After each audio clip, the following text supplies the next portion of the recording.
Hola, les doy la bienvenida a este análisis a fondo. Vamos a meternos de lleno a desarmar la historia económica y social argentina. Un recorrido increíble y a veces bastante turbulento, que va desde 1880 hasta 1955. Pasaremos por el auge del modelo agroexportador, el cimbronazo de la crisis del 30 con su intervención estatal, hasta llegar a la famosa bonanza peronista y su posterior crisis de desarrollo. La idea de este repaso es que tengan las herramientas conceptuales afiladísimas, no solo para saber qué pasó, sino para entender realmente por qué pasó. ¡Arranquemos! La hoja de ruta de hoy incluye 6 grandes paradas. 1. El modelo agroexportador. 2. Las economías regionales. 3. La crisis de transición. 4. El intervencionismo estatal. 5. La bonanza peronista. Y 6. La crisis del desarrollo. A ver, para no perdernos, marquemos la cancha cronológicamente. Nuestra historia arranca en 1880 con la gran integración liberal al mundo. Pero claro, esa burbuja estalla con 2 shocks externos tremendos: la Primera Guerra Mundial en 1914 y la Gran Depresión del 29. Ese quiebre nos empuja hacia un modelo nacionalista y de intervención en los años 30 y 40, culminando con la llegada del peronismo en el 46, que luego, a principios de los 50, se topa de frente con su propia crisis de desarrollo. Sección 1. El modelo agroexportador, la integración global de 1880. Pensemos en esto que siempre es una duda típica de parcial. ¿De qué trataba el famoso proyecto del 80 de la generación del 80? Bueno, bajo la presidencia de Julio Argentino Roca, el Estado Nacional se consolida y decide insertar a la Argentina de lleno en la División Internacional del Trabajo. Pero ojo con esto, había una gran dualidad. En lo económico éramos una república súper abierta al mundo, pero en lo político la historia era otra. Era una república restrictiva sostenida sistemáticamente por el fraude electoral. Ahora, ¿cómo se sostuvo este modelo? Para responder a esta pregunta de examen tienen que cruzar 3 variables clave. Primero, la tierra fértil pampeana, obviamente. Segundo, la llegada masiva de inmigrantes europeos que reestructuraron por completo la sociedad. Y tercero, y fundamental, el capital extranjero, principalmente británico. Los británicos financiaron los ferrocarriles, que se diseñaron literalmente como un abanico. Imaginen un embudo gigante que chupaba todas las materias primas del interior y las escupía directamente en el puerto de Buenos Aires para mandarlas a Europa. Y acá es donde entra una palabra mágica que no puede faltar en sus respuestas: hegemonía. Gran Bretaña no era un socio comercial cualquiera, era la usina industrial del planeta entero y ejercía una hegemonía absoluta. Nosotros éramos la periferia que mandaba comida. O sea, era una relación tremendamente asimétrica. Si Londres estornudaba, nosotros nos agarrábamos una pulmonía, porque toda nuestra prosperidad dependía de lo que ellos decidieran comprar o invertir. Sección 2. Economías regionales. La industria azucarera en Tucumán. Salgamos un momento del puerto porque acá hay otra pregunta clásica de examen.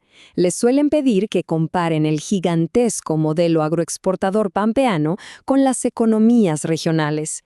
Vamos a tomar el caso estrella, el boom del azúcar en Tucumán.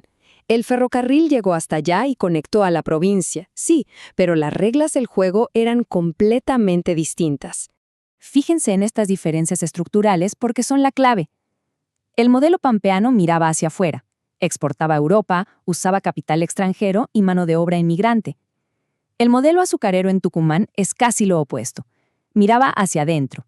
Dependía del proteccionismo del Estado, es decir, de barreras aduaneras para que no entrara azúcar más barata de afuera, se financiaba con capitales nacionales y usaba mano de obra tradicional, generalmente trabajadores golondrina de provincias vecinas. Es vital marcar este contraste. Sección 3. La crisis de transición. La era de los shocks externos de 1914 a 1930. Entramos a la zona de turbulencia. Otra duda frecuente es, ¿qué impacto real tuvo la Primera Guerra Mundial? Bueno, imaginen que el mundo literalmente se apaga. Esta guerra desnudó la fragilidad extrema de nuestro modelo agroexportador. Estábamos diseñados para vender comida y comprar productos manufacturados. Y de repente, el mundo entra en guerra, las fronteras se cierran y los barcos dejan de llegar. La Belle Époque, esa ilusión de progreso infinito, se hizo pedazos. El comercio multilateral se desarmó y el capital británico pegó la vuelta. Y ojo con este dato. En los años 20 hay una pequeña recuperación, pero es súper frágil. ¿Por qué? Porque aparece un nuevo jugador dominante, Estados Unidos. Pero a diferencia de los británicos, los estadounidenses no necesitaban nuestras vacas ni nuestro trigo. Ellos producían lo mismo que nosotros. Éramos competidores. Esto fue sembrando las semillas para el desastre que se venía. Sección 4. El intervencionismo estatal. El giro nacionalista de los años 30. Llegamos a la madre de todas las crisis, 1929. En los parciales siempre se evalúa cómo reaccionó el Estado ante el colapso. Y la respuesta es pragmatismo puro. Las viejas ideas del libre mercado absoluto volaron por la ventana. El Estado ya no podía quedarse cruzado de brazos viendo cómo la economía se caía a pedazos. Tuvo que intervenir de lleno en la economía. Para explicar esto bien, anoten estos dos conceptos obligatorios. Primero, el colapso de los términos de intercambio.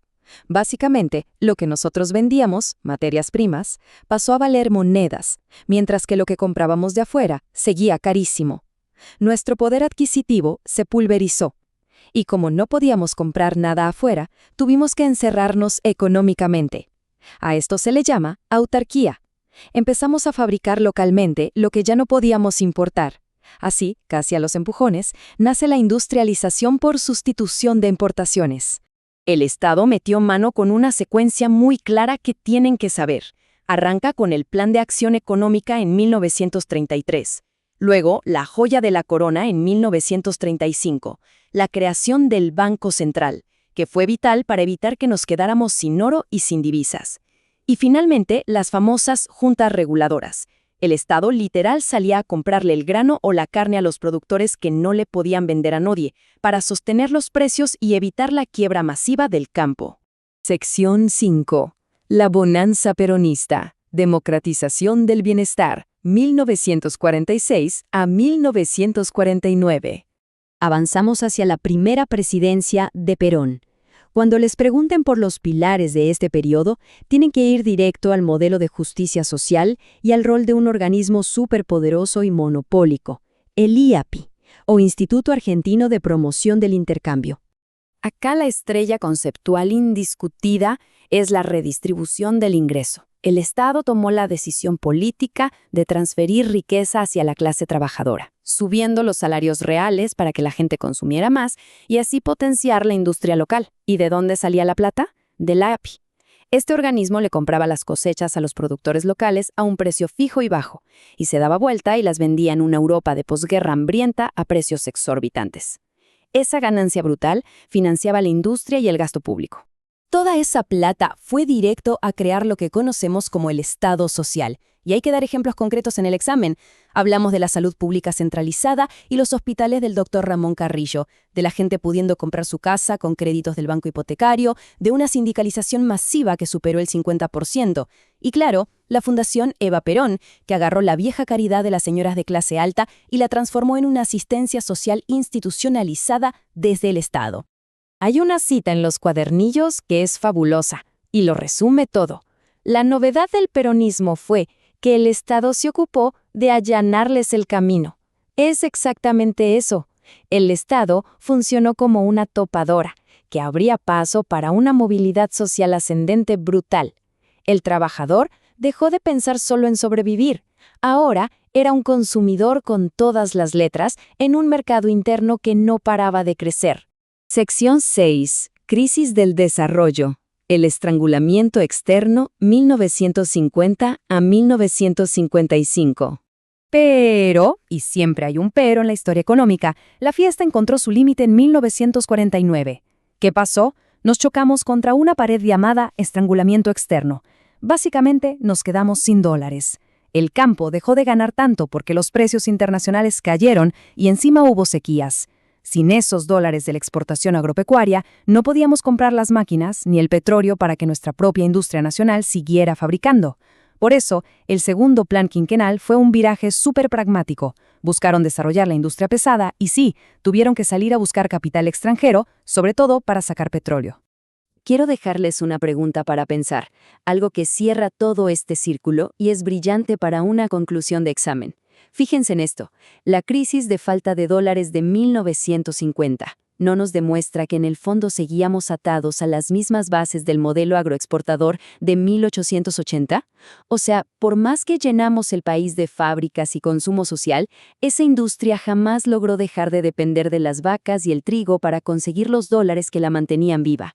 Entender esa tremenda continuidad histórica, ese cuello de botella eterno, es la verdadera clave para aprobar y dominar esta materia. Muchos éxitos con esos apuntes.